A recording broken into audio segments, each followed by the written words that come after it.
Et donc j'ai monté tout un système qui permet de représenter les auteurs même à l'étranger, de vendre les droits étrangers, ce qu'on a fait pour certains livres. Et donc voilà, vraiment d'être une maison d'édition au service de la liberté d'expression, quelles que soient les idées défendues, et j'ai édité des auteurs de tous bords. J'ai même édité un auteur membre du bureau d'attaque, pour vous dire mon niveau de liberté d'expression, parce qu'il ne trouvait pas d'éditeur. J'ai publié un ancien trotskiste, Louis Dalmas, j'ai publié un livre écologiste, après l'accident atomique, bon. Et franchement, j'en suis fier parce que tous ces livres-là ont trouvé un public. Alors là, on arrive dans l'autre problème, c'est la censure des médias. Parce que, à part quelques exceptions, des livres qui sont plutôt de gauche, c'est vrai, que j'ai édité aussi, comme 54 ans, chômeur et toujours vivant, ou comme comme DRH et dépressif, les médias n'ont quasiment pas parlé de nos livres. Alors, je sais bien qu'il y a un article par-ci par-là. Moi, j'ai fait une télévision, mais honnêtement, c'est pas du tout au niveau. À part, voilà, les exceptions, c'est toujours les mêmes. C'est Radio Courtoisie. Donc il faut aider ce média aussi, parce que s'il existe encore un peu une droite en France, une vraie droite, hein, je ne parle pas de la droite officielle, s'il existe encore une droite en France, c'est principalement, quasiment exclusivement grâce à Radio Courtoisie, parce qu'on ne se rend pas compte que cette radio, par exemple pour moi, elle m'a permis de vendre, par exemple le livre noir de la gauche, qui est mon plus grand succès personnel, on a vendu 6500 quasiment exclusivement grâce à Radio Courtoisie, parce que je suis passé dans plusieurs émissions. Également pour le dictionnaire des débats interdits mais légaux, j'ai été reçu dans une dizaine d'émissions par une dizaine donc de programmateurs, et c'est ce qui a sauvé la maison à ce moment-là. Parce qu'on a traversé vraiment le désert, quoi. Au niveau médiatique, c'était une horreur. Un livre comme La Mosquée Notre-Dame de Paris, qui n'avait pas trouvé d'éditeur, donc 60 refus d'éditeurs, l'auteur avait carrément publié ça sur Internet gratuitement, parce qu'il ne trouvait pas d'éditeur. Donc moi, j'ai pris conscience de ça, on m'en a informé, je l'ai édité, et bien que le livre se soit vendu à plus de 100 000 exemplaires en Russie, il n'y a pas eu un seul média qui en a parlé, sauf Valeurs Actuelles.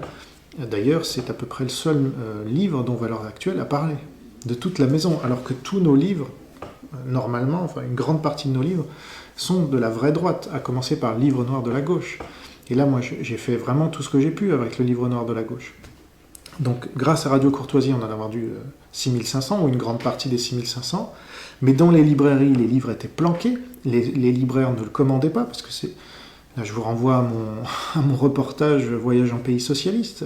La Fnac des Halles, la plus grande librairie de France. Vous avez des trucs entiers sur Marx, sur Michel Onfray, etc. Mais alors, un livre noir de la gauche, ils vous en commandent 2, puis ils les planquent dans les rayons. Ils ne les mettent pas sur les présentoirs. Donc ça, j'ai eu plein de retours en ce sens, qui m'ont démontré que là, il y avait un lobby marxiste.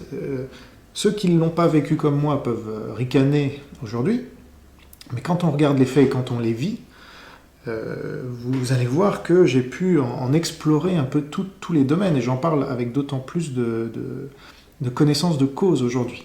Et donc les libraires, renseignez-vous, allez demander à votre libraire s'il va mettre un livre sur l'islam maintenant, critique de l'islam, voilà, le livre noir de l'islam. Voilà.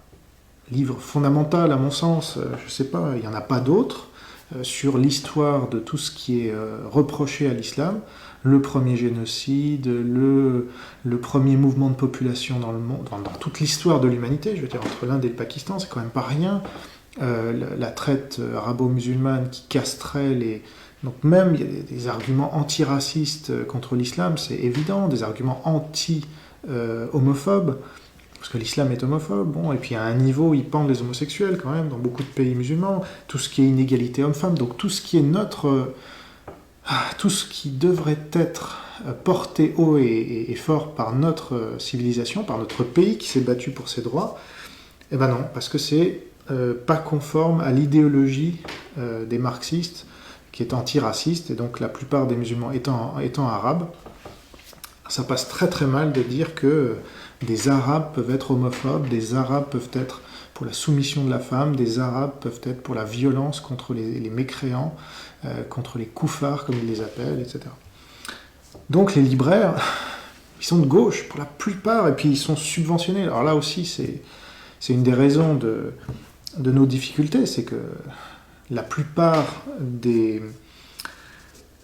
libraires sont subventionnés, comme la plupart des médias, donc l'État et cette pieuvre marxiste-là a étendu sa domination partout, et donc nous, qui ne sommes ni subventionnés, ni aidés d'aucune manière, on se bat en plus contre une concurrence déloyale. Voilà, donc non seulement il y a le fait en plus que Internet, ça c'est naturel, pousse les gens à s'informer gratuitement, enfin c'est naturel, non, là aussi j'essaie de me battre contre ça, mais les gens lisent de moins en moins. Et puis quand ils lisent, c'est pour lire des conneries du genre Trierweiler et autres, ou la presse People, ou je sais pas quoi. Alors vous allez me dire, ça c'est de tout temps que les gens ont voulu se détendre en lisant un peu n'importe quoi. Certes, mais enfin ils lisaient quand même aussi des livres de qualité, des livres importants.